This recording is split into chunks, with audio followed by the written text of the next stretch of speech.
Hello, world of Facebook. You guys, I am so excited. Things are great. I'm looking to make sure. So I've been having a little bit of trouble with Facebook. It's just been wonky. Connections weird. Things are weird.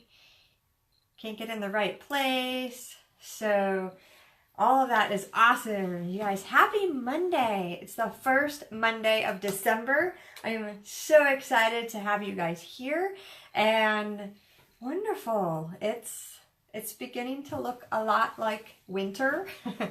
Yes, I'm in my winter cozy clothes, getting ready for the gym. I'm switching my gym schedule around because it's freezing cold in the morning. Like literally, it says it feels like it's 34 degrees here in the morning, and since I work out outside, I'm changing it. So I'm going in the afternoon now, so that's kind of switching up my day. This is the first week I'm doing it this way. So for any of you guys who have changed your schedules, if you have tips for doing that successfully, awesome, send them my way because I'm trying to coordinate it all together. That aside, so we are on Monday. I want to talk to you guys a little bit about something. So my question to you is your mind full or mindful? And they're two totally different things. One of them is how I used to live my life for so long, which is with a full mind. So my mind is full, which means that constantly I'm always thinking about, like, what do I have to do? I'm running to-do lists over again, and I'm checking to-do list off, or I'm going here, I'm going there. I've got so much on my brain that I can't turn it off. Have you guys ever been that way? Comment below and tell me, please tell me that I'm not the only one. I can't be the only one. Where your mind is just going everywhere, all the time. And I found it especially troublesome when I would go to bed and I put my head on the pillow, lay there because my eyes are still awake, and I'm like, I didn't do this today. I didn't do that today. I still have to go here. I still have to go there. Oh, I have to do this first thing in the morning. I can't forget it, right? Have you ever been that person where maybe you have a notepad next to your bed where you wake up and you write all your notes down? Or maybe you have your phone by your bed and you plug it in your phone, or maybe you just try to shut it off, or maybe you get up and just go do it. Have you ever been that person? I know I have. It's like maybe a couple of months ago, I had an event in the morning and I was supposed to pack a few things for it, and I totally forgot about it until I was trying to go to bed. I'm trying to go to sleep, and I remember, oh, I forgot to pack that thing. And I said to myself, you forgot about it a few times today, so don't you dare forget about it in the morning. So that means I got out of bed, I went and got it, and I put it by the front door. Have you ever been that person where you put something by the front door or by your bedroom door or on your bathroom counter or something somewhere where you're going to see it? Another thing I used to do is I used to put my car keys on top of what I had to take because I have to have my car keys. So all of these tips. But again, that with your mind being so full, it's constantly on overdrive. And what that means is it can't actually focus on anything. It can't focus on a task you have to do at work. It can't focus on something you're doing, if you're doing homework with your kids or if you're cooking dinner. So everything else that we do on a daily basis becomes, like robotic in nature is a way that you might want to think about it. So it's just routine. We get up, we go, or maybe we drive someplace where we typically drive every day. Maybe you work for someplace else and you drive to work, and that drive becomes, have you ever gotten there, pulled in the parking lot and parked in the same spot that you park every day, and you're like, how did I get here? Like, have you ever been that person where you drive somewhere and you don't even realize it? So our mind is constantly going. And unless we train it, so it's practice, so it's a fitness thing. You got to train your brain to be able to separate that. So practicing mindfulness is not adding more to your brain, it's not making it more full. Mindfulness means that you are practicing attention. So you're focusing your attention on one task in that one moment, and you're not thinking about anything else. And let me tell you, from a pile-oner, doer of everything, what I was before, this practice took me a long time to get comfortable with. I'm comfortable with it now, and it still takes me practice to focus on it. So here's a tip that I read in one of my mindful books is take 1 minute to focus. So if you're looking at the second hand of a clock, watch 1 minute go by. Just watch it. Watch the clock. Focus on that. So focus on the second hand ticking around the clock, not on anything else.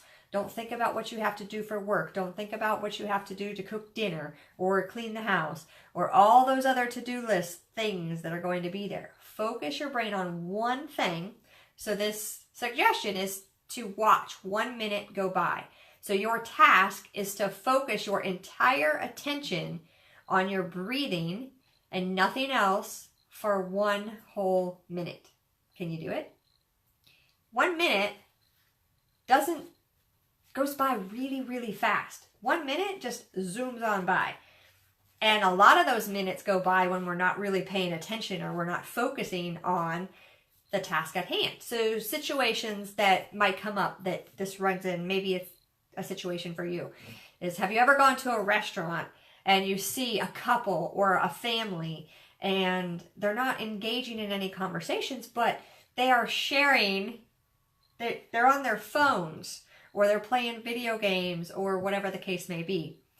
So in that moment, their minds are totally somewhere else. So that means when their meal comes, if they're at a restaurant and they're eating, their minds aren't focused on eating. They're not necessarily focused on communication or connection with the family either. Their minds are on whatever task they were doing on their phone, whether it's playing on Facebook or checking Instagram or checking an email or texting a friend, playing a video game.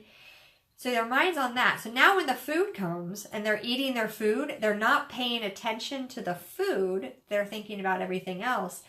And this is where we get into mindless eating. So people eat when they're bored. They eat when they're just not hungry. They're just eating. So they're mindlessly eating. Now their brain isn't able to focus on the nutrition. And all of this stuff leads into the fact that their body starts to deteriorate. Their brain starts to deteriorate. And we don't want that to happen to you.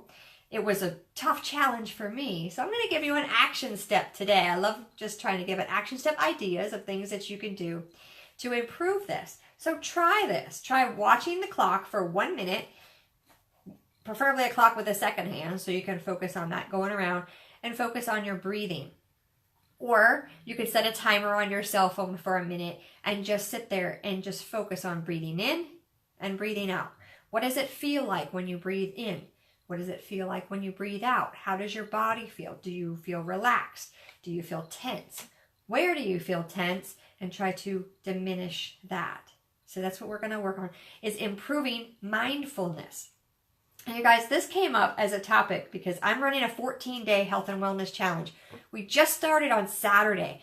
So if you want in the group and you can play catch up, it's super easy. You just pop in, comment down below and tell me you want in the group and I'll add you into that group. So on Saturday, they had an action step to do 30 minutes of physical activity. And that could have been anything. It could have gone for a walk. Some of them, they did yoga or Pilates, or they went to a fitness class, or they played with their kids. So whatever the case is, they did 30 minutes of physical activity on Saturday.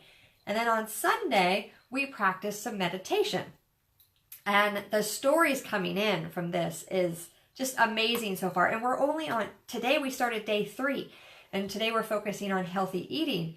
And you guys, in 2 days, the transformation has been huge. And I'm already watching these guys throw out some amazing things for day 3. So if you want in on that health and wellness challenge, give you tips and ideas of how to improve your health, improve your wellness, your lifestyle. This is a stressful time of year. So giving yourself just 14 days to focus on you is awesome. And each day doesn't take a lot. Saturday was longer. It took 30 minutes. Sunday's exercise only took 10 minutes. And today's doesn't even take any extra time. It's just doing something they already do. They just have to report on it. So if you want in the group, comment down below group. If you have a friend or family member that you know maybe they're struggling with weight or stress, you guys, if anyone is dealing with stress, they're not sleeping well, any of those things, tag them in this and say, you know, you need to get in this group and join this 14-day challenge. It's free to join, so why not? All of this free education on improving your health and wellness. So grab into that, comment down below and type in group and we'll get that started. Otherwise, I appreciate you guys so much. Thank you guys for popping on and watching, and I'm going to catch you guys soon. Bye.